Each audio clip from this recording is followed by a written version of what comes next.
When we think of werewolves, few female werewolves have made a considerable impact in the genre, but it's not as if there was never an attempt at making this a popular theme, considering a lot of movies tried to change how the female werewolf's arc would work. Imagine an American Werewolf in London, but with the protagonist being female. Not only that, but she, along with her professor, deal with the variety of other supernatural creatures and mysterious events. The 1990 show She-Wolf of London dealt with this concept, but it seems like fans of the genre have forgotten it over the years, so let's take a look at the series and what happened to it. Now before we go into our explanation, we have a small request. If you like our content, please support us by subscribing to the channel. It's a small click for you, but for us it means a lot. Thank you, now let's begin.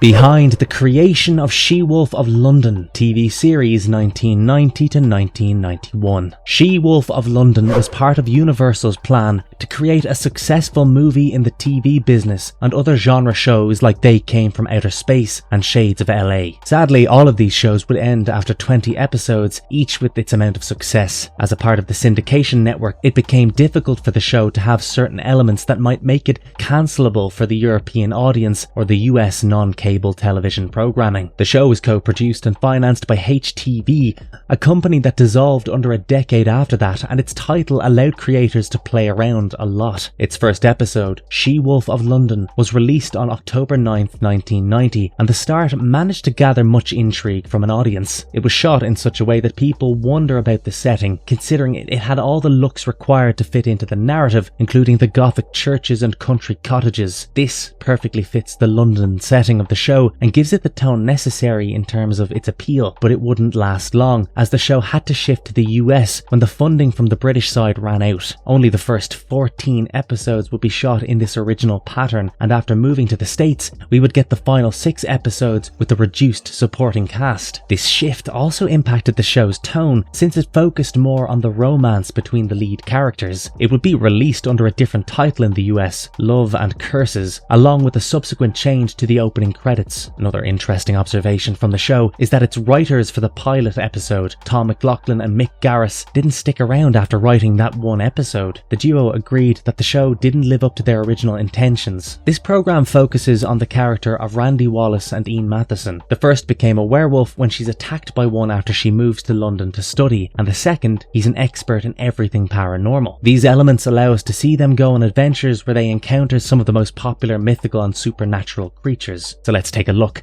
at some of the episodes in the show and the variety of antagonists that the duo face.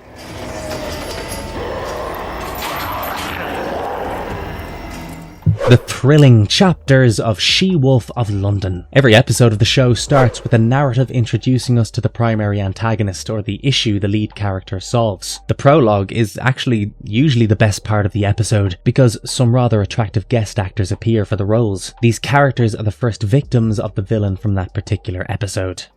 Go, Jack, go!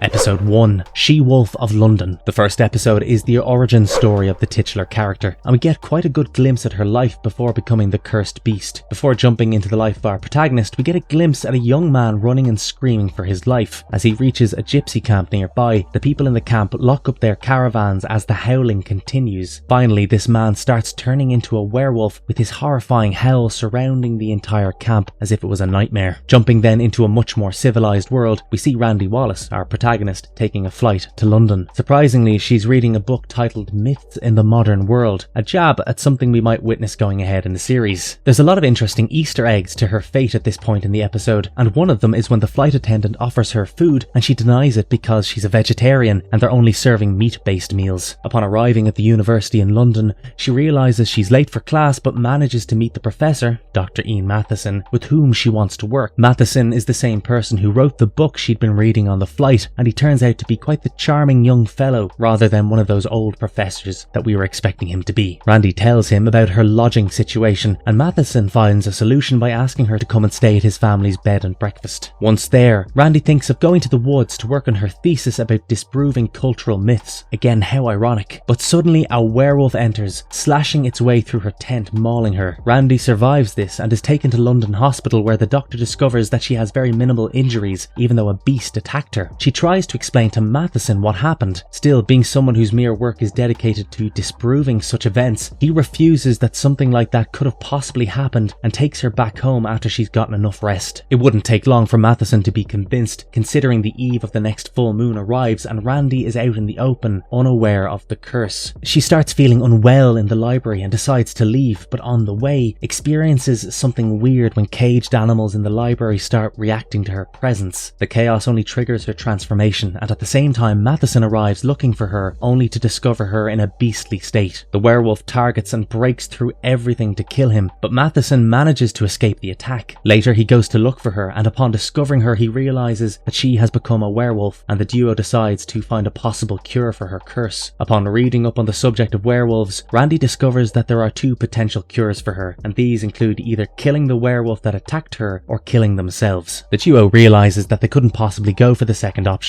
and sticks to the first one, going to the crime scene of the night she faced the attack. There she finds broken jewellery, and Matheson makes the connection that it belongs to the gypsies of the gypsy camp nearby. They go to the camp and meet an older woman, Madame Elena, who identifies the jewellery and gets terrified instantly, asking them to leave the camp. As the duo starts making their way to go, they come across Pitak, who recognises Randy and tries to escape by getting in his car. Randy and Matheson follow him, but Pitak's car falls off a cliff and it bursts into flames, and that is when he reveals his werewolf form before dying in the fire. Considering Pitak attacked Randy and is now dead, the curse should have been lifted from her, but it hasn't, and Matheson promises her that he will find a cure for her curse. From then on, the duo will start various adventures where they'll encounter multiple supernatural events and even extraterrestrial creatures.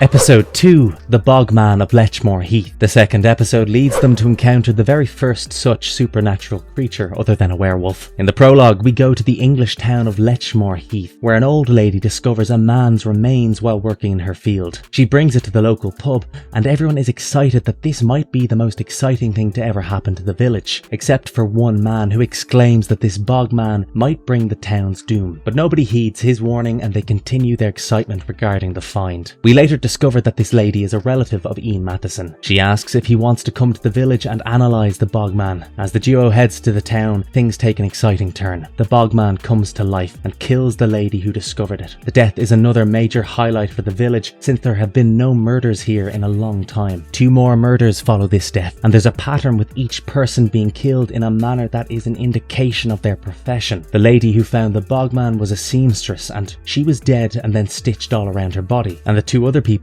including a baker and a bar lady, were discovered in the same pattern. Randy and Ian go to investigate and meet the person who had been apprehensive about the bogman's discovery, but find no result except for a clear statement that there is no cure for Randy's curse. Further investigation reveals that the bogman is a 200-year-old criminal who was hanged to death, and the only way to kill him is in the same manner he was killed the first time. The duo manages to get hold of him and kill him to end the travesty once and for all. This episode does not see Randy taking on the beastly form, as it wasn't required in the narrative. However, there are multiple references to her curse when people can identify that she is in fact a werewolf, and this even gives her hope regarding a possible cure, but to no avail, as the older adult tells her that there's no cure to the curse she has. Not all episodes feature her werewolf form, considering the studio realised that a full moon is actually quite rare. This occurrence works for the character's arc, since the duo can focus on solving these supernatural events, and whenever it's convenient for the plot, they can bring the full moon and turn Randy into a monster.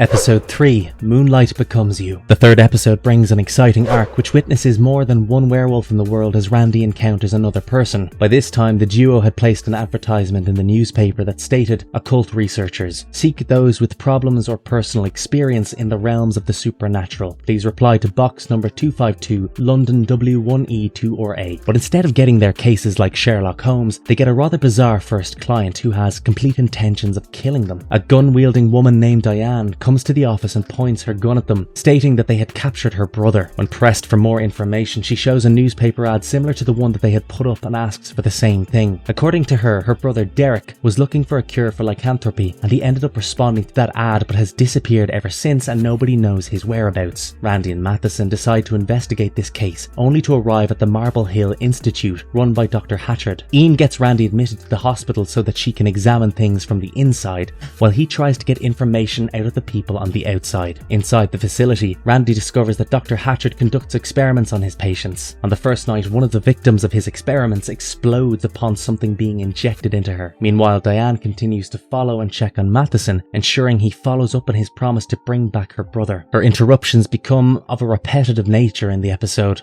until they discover a cage where a werewolf is kept, and Diane realizes that this is Derek. Meanwhile, Randy identifies a howl coming from a particular room to be that of a werewolf, but wonders how that's possible considering it hasn't been a full moon yet. She reaches the room to find Derek, but right then a simulated light hits her face, transforming her into her beastly form. Dr. Hatchard catches her and puts both of them in a cage. Later, when he starts experimenting, he reveals his actual plans to her. He tells her he wants to use the virus to create an army of such werewolves, since it will be the most substantial move against the enemy, and all this time he's looking for the perfect client to be his perfect soldier. He then brings Matheson in and says that he will test the virus on him by converting him, but somehow the light is triggered again and both Randy and Derek start turning into werewolves. Derek breaks out of the cage and kills Dr. Hatchard while Matheson escapes, knowing what might happen to him if he sticks around. But outside, Diane stands aiming her gun at him, and as she shoots, the bullet hits Derek. After Derek transforms back into his human shape, she hands the firearm to Matheson and asks him to do what is needed. But Matheson doesn't kill Randy and finds her in the woods to take her home, only to prove Hatchard wrong that these monsters have people behind them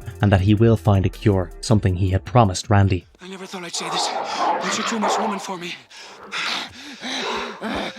Episode 18, Heart Attack. The early episodes utilise the narrative to help develop the characters while having some cheesy aspects associated with them. But ever since the shift to America, the cheesy aspect had grown a lot more, and even though the ideas explored by the show looked interesting, their execution was somewhat ruined by the concept. The ideas are wild though, a secret agency of cupids, witches and aliens. The prologue to this episode features Thomas Jane, who kills his girlfriend as they're about to run away from her family, under the effects of an evil cupid who intends to stop every possible true love endeavour across the country. Meanwhile, Ian and Randy are busy at a bookstore when they come across Dr. Snuggles, an author known for spreading love, as he's there for a book signing event for his latest work, Power Snuggling. Yeah, it's nuts. But before he can start with the event, he's shot by a woman, the same woman we see in the prologue, using an arrow. This arrow turns Dr. Snuggles and he strangles one of his fans to death. Randy follows the woman and finds her car as she manages to escape. The duo decides to investigate the case and find True Love Inc., which focuses on matchmaking. As they reach their office, they're informed by the company that they've gone bankrupt since one of the executives, Rowena, embezzled all the takings. Now that they've gone so deep into the case, Rowena makes them her target and puts one of her magical arrows on Matheson, who under the effect of the arrow goes straight to strangle Randy. Right then, another secret agent of Cupid arrives on the scene and hits Matheson with one of his arrows, putting off the effects of Rowena's arrow. It's revealed that Rowena fell in love with a mortal, but since the Cupids forbade such romances, the couple is separated and the mortal's memory of her is erased. Cinephiles can identify that a plot like this is something out of Wim Wenders' Wings of Desire, and it could have made for an exciting episode. Still, the ending turns out more like a comedy when the agency comes in and the agent who had saved Randy from Matheson hits Rowena with an arrow that makes her fall for him. Thus, one can see how the story ended up being something else entirely, instead of dealing with the narrative in a much more mature manner.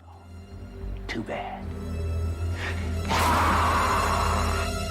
Episode 19, Mystical Pizza. The same thing happens in the 19th episode titled Mystical Pizza, which is quite literally about a mystical pizza made by three witches in their parlour called Three Gals from Salem. They take revenge on people who behave poorly by making them eat pizza, which then turns them into animals and plants. Yes, one of the customers behaving rudely with them was turned into a potted plant. Skip was one of the recurring characters added to the cast after the production shifted to the US. He was the producer of Matheson's show, and he was always the butt of the jokes. Here he visits the parlour with his latest TV talent and comes across Annabeth, one of the three witches, dating. Skip refuses to remember her and Annabeth takes her revenge by feeding him one of her mystic pizzas, slowly turning him into a rat. While the other characters who are given pizzas turn into their respective animals and plants immediately, Skip takes time to metamorphosize into a rat. This dilemma convinces the duo to investigate the matter, and Randy goes and works for the witches at their parlour, while Matheson goes in as a health inspector and gets hold of some some of their recipes. He uses the recipes to find a cure for Skip while the witches discover the secret behind Randy's curse and decide to help her with the cure. But this cure is interrupted with chaos when Matheson arrives with a pizza for the witches to eat and converts them to roaches. He then gives Skip the anti-pizza that cures him of his transformation. Later he tells Randy that he has been working on his pizza recipe, which according to him could cure Randy's curse, but upon eating the pizza both of them turn into mice. Yes, this episode raised many questions considering the witches could have landed a possible cure for Randy, and somehow the show continues to push for her to not get cured. And also, if the pizza that Matheson makes later was supposed to be a cure for Randy, why did he take a bite of the pizza? Does it not have side effects on people who aren't under the curse? There's a lot of questions. Episode 20, Eclipse. The final episode is absolutely hilarious. Many of the beings with interesting powers appear, including one who can be compared to Tom Hardy's take on Venom. During the time of the eclipse, even though the view shown in the movie appears to be the blood moon, we see Randy fighting with her werewolf form to prevent herself from turning and trying to gain control over herself. Later she meets Dr. Elaine Horton, who runs a growth community where people with bizarre inner voices are made to embrace the joy of these forces. The first of these people is Dirk, a man possessed by an alien slug who fights for control over his body while also taking in another voice, similar to Venom and Eddie Brock's situation. Another one is Betsy, who has the power to see the future of certain things, and if she focuses hard enough, she can cause that particular place to burst into flames. It's later found that this community was a front for the CIA to catch hold of beings with supernatural elements so that they can be turned into trained killers, and their new target becomes Randy. But it then turns out a variety of secret agencies are trying to grab hold of Randy, and it does end up being a little bit hilarious when Matheson convinces everyone that Randy's curse was a fake thing to get hold of all these other secret agents. At the same time, she slowly starts turning into the beast. This marks the final episode of the series, ending in a way that indicates that there could be more to the story. The 19th episode could have been the final episode, yet it wouldn't have introduced us to their version of the X-Men.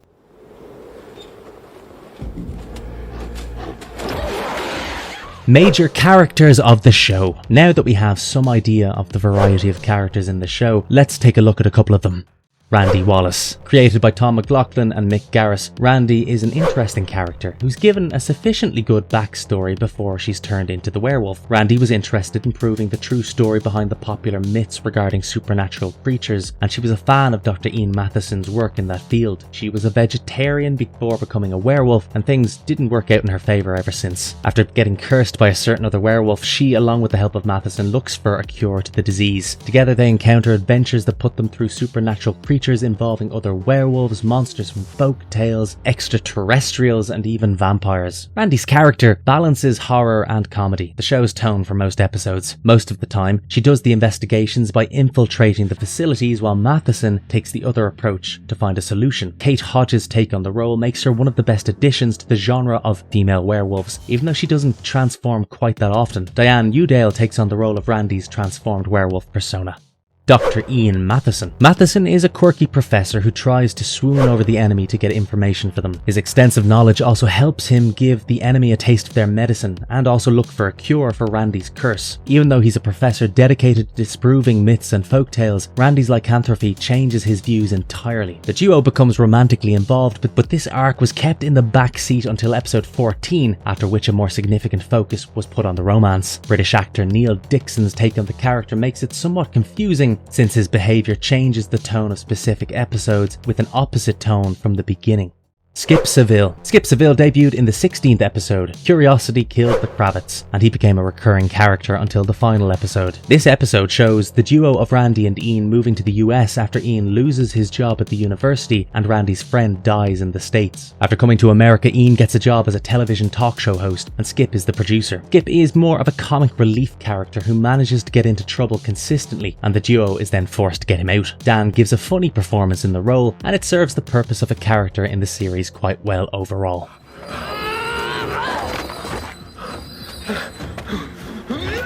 Why dive in? Reasons to sink your teeth into She-Wolf of London. Over the years, many shows have explored such an arc, and often it becomes necessary for the heroes to have a monster amongst them to deal with the supernatural elements. This balances the situation, considering a mere mortal cannot fight supernatural beings with their otherworldly abilities. Even though it takes its title from the 1946 film, it has hardly anything similar to the movie and tries to do its own thing. But even though the title hints at the werewolf appearing in every episode, it's never the case with this show. Randy only transforms into a beast once in a while during the fullest of the full moons. Realizing that it might reduce the chances of the character's objective, the creators tried to create other situations where she could transform into her beastly self. During its original run, the first 14 episodes saw an exciting variety of events that the duo would go on to solve. Creatures like the Bogman and zombies gave us the pivotal episodes of the series, while often there would be other cases where they investigated much more humane problems, such as murder. This allowed the duo to be grounded at times when too many supernatural events surrounded them. One of the most confusing things about this series has to be the romance between Randy and Ian. The relationship between them would change considerably over time, as initially during its 14 episodes there was moments of off and on jealousy, but following the shift to LA, the duo began to behave as if they were a married couple. Even though the genre shifts dramatically throughout the episodes, as the first episode is the most serious one in the entire series, it does manage to make a mark in the genre. However, the tropes and campy horror make it another attempt,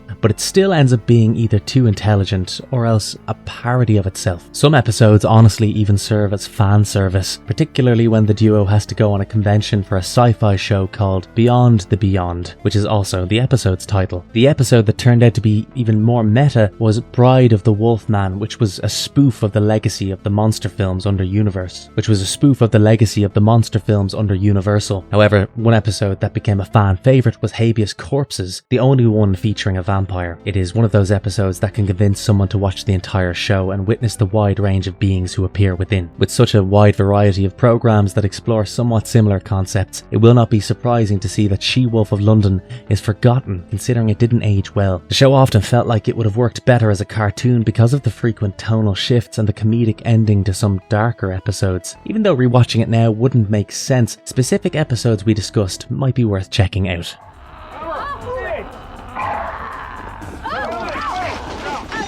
Marvelous Verdict. Remember Martin Mystery, the cartoon that used to come on Jetix for quite a while and explored a wide variety of mysterious occurrences? She-Wolf of London is kind of similar to that show, except it never takes itself seriously, except for that first episode we talked about. Other than the idea of looking at certain moments in the crossover monster arcs, the show only offers a little. But yes, it would be difficult to deny that Randy will be an exciting addition to the world of female werewolf characters, but there's a clear opportunity to bring back the show as a reboot, and this time do it proper justice. Similar shows like Stranger Things and other comic book adaptations have perfectly paved the way for that. That brings us to the end of this episode of Marvelous Videos, and if you liked our content, don't forget to leave a like and subscribe to us if you haven't done so already. Otherwise, have a good one and be safe. Thanks everyone.